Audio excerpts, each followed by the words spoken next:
Hello, everyone. August Cortez here, and we're going to be talking about how to understand human psyche to persuade. Okay, so we're going to be talking about specifically cognitive biases. Now, view cognitive biases as mental blind spots that is just how our brain interprets information and stimulus and creates an outcome or a decision.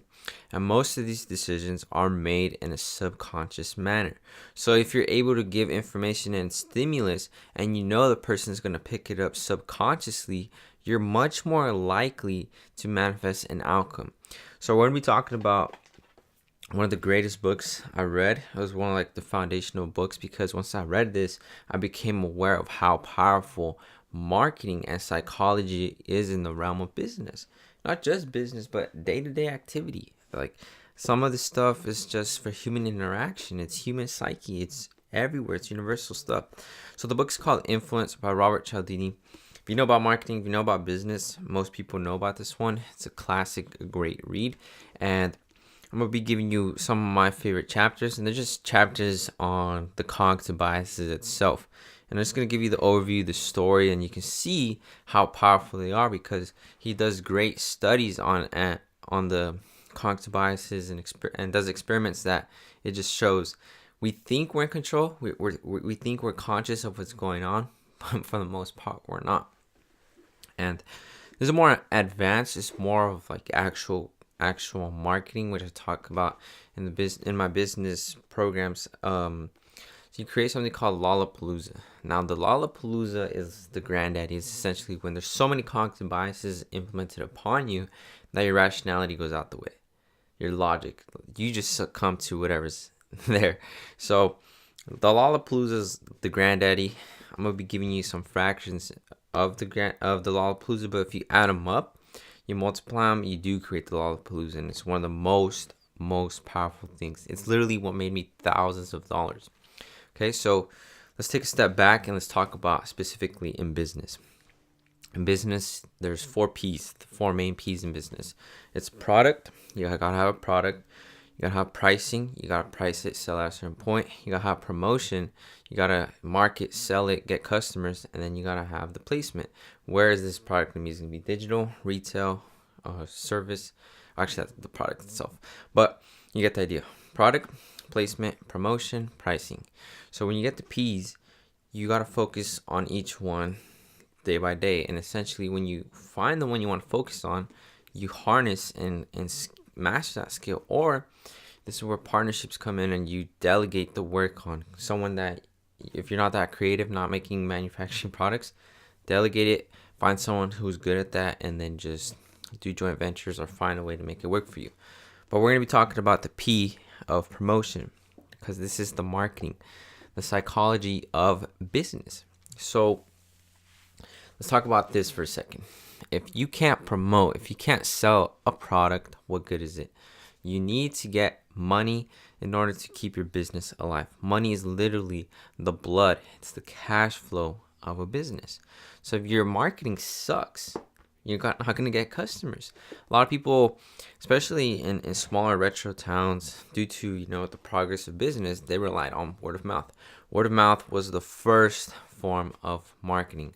Of course, you would promote yourself, but once people would try it, they would come and they would spread the word among the peers. But times have changed. Times are beyond the level of mass distribution that if you're able to market and get into people's psyche, you can literally promote products and just make a ton of money. This is what I did. That I found products and I placed it on a website. I did the cognitive biases on it. I ran ads and I made tens of thousands of dollars online. It's pretty much that simple. So we're going to be talking about cognitive biases. Now, this book is not just about marketing. It's about psychology itself. But look, chapter 1 is called Weapons of Influence. Okay, so that's literally what marketing is. You're going to influence people to view your product, whatever it is, and essentially create business with the person. So if we take a look right here, second chapter is called Reciprocation. So this is the reciprocation cognitive bias. And like I said, this is about marketing, but it also applies to life. And it's so powerful. I literally call these cognitive biases the cheat codes of life, because once you become aware of them, You can take a step back, and you have the power to know what's going on, right? Knowledge is power, because once you have the knowledge, you can execute with it. So, reciprocation bias. This is the tendency to intuitively, not even thinking about it, subconsciously want to give back to those who did something for us or gave us something. Okay, and the reason it's so powerful, the reason these cognitive biases are so powerful, is because they have evolutionary traits. Thousands and thousands of years and generations, we got hardwired with some stuff to stay alive. These hardwirements are the cognitive biases, and a perfect example is the reciprocation bias. So view this way: if your tribe, if your partner, whoever it is, got food and you didn't hunt, you didn't get a good catch that day, but your tribe member gave you food, you're like, oh, this is amazing. So you got, the next day you went out and you got food and your tribe member didn't. You reciprocate because he gave you food on the first day, and that's essentially how you survive. It increases your chances of survivalhood, and that is a fascinating thing. So it's been done time, but times have changed, but cognitive bias is still here. Here's a perfect story. The study that they found out what was going on. I'll give you two. Reciprocation bias was the first one of monks. Okay. Now these monks, I forgot specific what they were, but they were outside an airport and they were asking for donations for the charity. And sure, here out of 1 out of 10 probably gave them some change or some money. But what they did was genius. And I want the message of this video is I want you to be aware and understand where you can use this in your favor. But I do have to mention, once you become aware of this, you are ethically responsible for outcomes you do, because you're going to be able to persuade at a level that people don't know you're persuading them at. It's crazy stuff. So what the monks did is it was at an airport, and the airport had like a lot of bushes, but they would pick up little flowers. And they would pick up these little flowers, and as people were coming out of the airport, the monks would just walk up to them and give them a flower. And then they would ask them, would you like to make a donation? Cognitive bias of reciprocation. The people were like, these guys gave me a flower. I subconsciously, they didn't know it, but I feel the obligation to reciprocate. And this increased their donation to charity by so much that they got kicked out the airport. They weren't allowed there no more. And it just goes to show that if you give something to a human, they subconsciously feel obligated to want to give you back. Another charity that did this is that they would send out a quarter. They did this by mail. They would send envelopes out. I think it was for veterans or something, and they said they would ship the mail out with the quarter. And they used the quarter in their marketing. It was a newsletter or something, and they did the contrast of before shipping out with no quarter and then shipping with the quarter. When they sent out the quarter, their charity rate donations increased tremendously, because the people were like, they gave me a quarter, I gotta give them something back. And it's really powerful stuff that people sometimes they are aware of it, but they just go through with it. Like people that would accept the flower from the monk, they would just get the flower, give them the money, and literally throw the flower on the trash a few seconds later. They didn't care. All that mattered is that they felt the right and the obligation to reciprocate. So think about it. If you do something for someone, you always find that they want to do something back. If you pay for someone's food, like, oh God, I'll spot you next time. Or they do something, they'll be extra nice to you. They'll do you some favors, right? You see that. And if they don't, be careful. You might be dealing with some interesting people. So you never know what type of people you got to deal with. So that's just one. Cognitive bias, reciprocation, tremendously powerful. The third one, commitment and consistency bias. This one is so powerful that it's mind-boggling. Okay, so commitment and consistency. It is what it sounds. Once we start getting committed and consistent with something, it is so hard to break. Warren Buffett, he has a quote that says, we often don't feel it goes, the chain of habits are often too strong. No. Let me take this back. The chain of habits are not felt until they're too strong to be broken. Something like that. I don't know it exactly. But what he's saying is that once we build these habits, we start getting consistent and start doing them continuously, they essentially start becoming part of our identity. Now, of course, the science neurology is that they start getting hardwired with neurogenesis, but commitment, consistency. We have a bunch of things that we just consistently do, but don't want to break it because we're essentially committed to it at a subconscious level. I know a bunch of relationships that they know they're no good for each other, but they get been together for a year, 2 years. Like they say their problems, and then I've told them, oh, why don't you just, maybe you need a break. Maybe you guys aren't compatible. Oh, but I've been with them for this long. I'm already this far deep. The I'm already this deep. I can't quit now. That is a myth. If you view it in a logical sense, in the economic viewpoint, the opportunity cost of you doing something and you not wanting to quit because you've been in it for so long, it's called a sunk cost fallacy as well. Let's give the perfect example of college. People say they're majoring in a certain field and they've been in it for 3 years, but then the last year they're like, I hate this, I despise this, I cannot do this, it'll make my life miserable. But then they'd be like, I've been doing this for 3 years, it's my major, I've put this much amount of money, I've devoted my life for this for the past couple of years, I can't quit. I know it's easier said than done, but if you view it in a logical sense, that's the consistency speaking for you, because in longevity, say you do that job for 50 years, you have 50 miserable years of your life. Well, I'm exaggerating, of course, you're going to have fulfillment throughout the years, but 50 years that you're going to go through that career you despise, versus if you say, you know what, maybe I should take a step back. And I understand everyone has their circumstances. Maybe they got too much debt already, whatever it may be. But look at this. They're like, I can't quit. I'm going to have to go through. I got to move forward with this job. And then boom, 50 years of not so good life. Let's say that. But then this other person has been in their 3 years committed and then realizes they want to switch. We're like, you know what? It's a hard decision, but I'm going to switch. And they break the commitment consistency bias and they start all over. Of course, they got to recover the 3 years. But now the 47 years left is full of extra fulfillment. Much more livelihood, and they're just more happy. You see, that is the logical economic viewpoint, but human beings can't view stuff at that level. It takes a lot of willpower and awareness to just view what's happening at the subconscious level.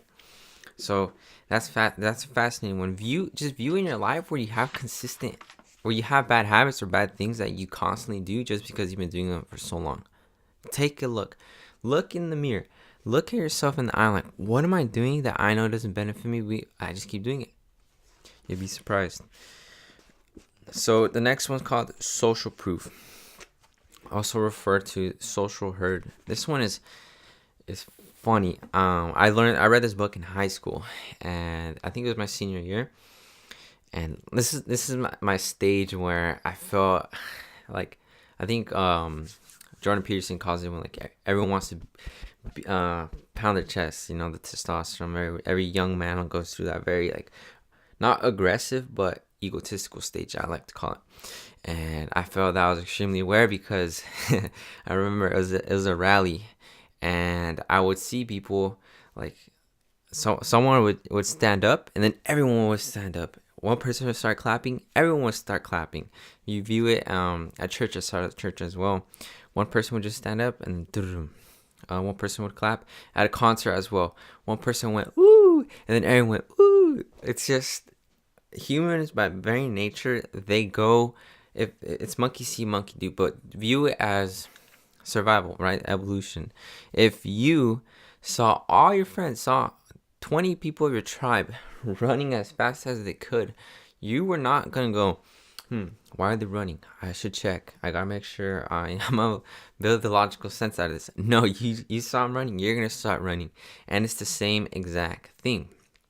Monkey see, monkey do. Human beings are, hardwired, evolved in that manner that this is what you gotta do. And that's the social herd. I could go into more depth in this, like in the marketing standpoint. It's just social proof. If monkey see, monkey do. If you have reviews, testimonial, people see that you've done this. To like, oh, other humans have done it. Other people have gone through. They have testimonials. I could go as well. Just me having that friction of having no testimonials, no reviews, versus having a big difference in conversion rate. So that's a little overview of the social herd or the social tendency. We could go much further on that, but we'll talk about, we got liking, authority, and scarcity. I think I'm gonna pick one, and we'll cut the video out there. I'm gonna pick authority because this study was fascinating. So authority bias is just that we will follow orders from an authority even if we strongly disagree with it. Just because the source is coming from an authoritative person, the information, we are going to act out. So they did the study on well, let me explain what the study was.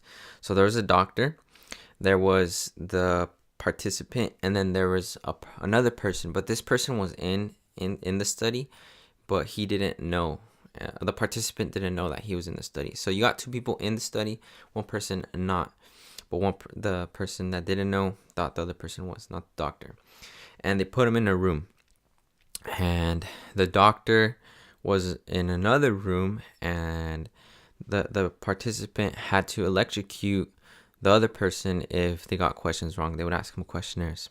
So when they would get them wrong, they would get electrocuted. But in reality, it was fake. But the person didn't know. So every time they get it wrong, they would increase the voltage. And the doctor would tell them, electrocute him. They got it wrong, electrocute him. And it got to a point that it was so severe that the person that was getting electrocuted started screaming agony, begging, please don't do this. You're going to kill me. And the participant, the people that didn't know this, it was so extreme, I think they did ban it. They were biting their nails till they bled. They were like, please don't make me do this. Please, I beg you, do not make me do this. Like, it was insane. But the authority figure, the doctor's like, in the name of science, you have to do it. Pull it. Do it. I command you. Just really authoritative. And they did it. And I think it got to a point that, actually, I'm not sure. I'm going to stop it there. I don't want to say that the participant passed away and they scared him. But that's so extreme. But bottom line, it just shows that people will listen to an authoritative figure even if they don't agree. The person that was giving the electrocution, they didn't know that it was fake, but they were begging, like, please don't make me do it. They really didn't want to, but the authority figure told them to do so, therefore they did. That's how powerful it is. So be careful where or who you view as an authority. If you are aware of this stuff, it's like, okay, my subconscious is telling me to listen, because if I don't listen, I could feel the repercussions. This was probably due to, if you didn't listen to your monarchy king, your elder, your chief, whatever it may be, you're probably gonna die.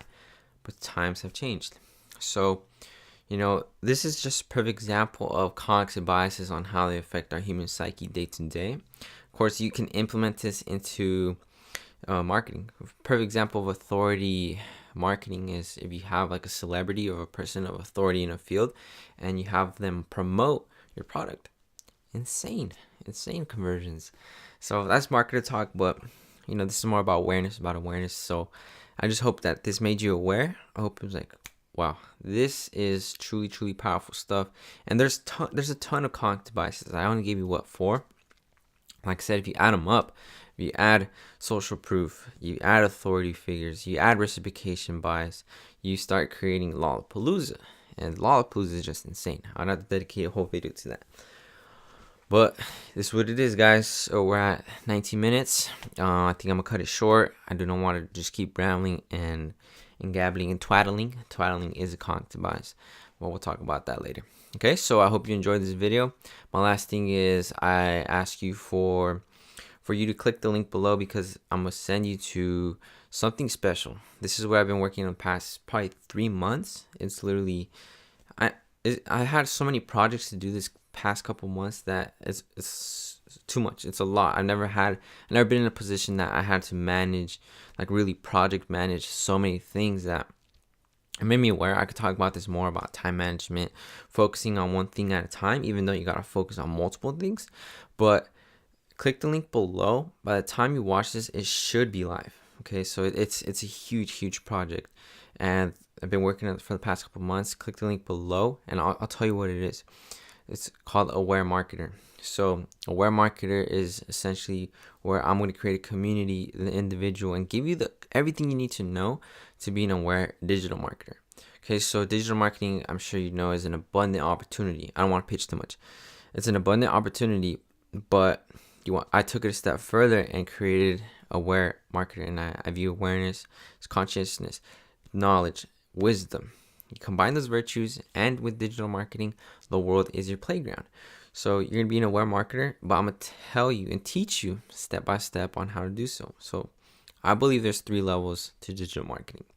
There's the level 1 that you get paid to learn.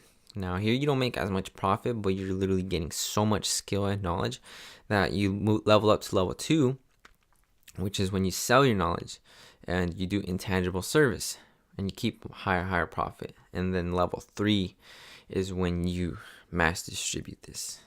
Insane stuff. Okay, so click the link below. It's gonna be there, and if you do so, I'll see you on that side. All right, if not, thank you for your time. Tune in for next week. Got a bunch of knowledge awareness coming your way. All right, so thank you for your time.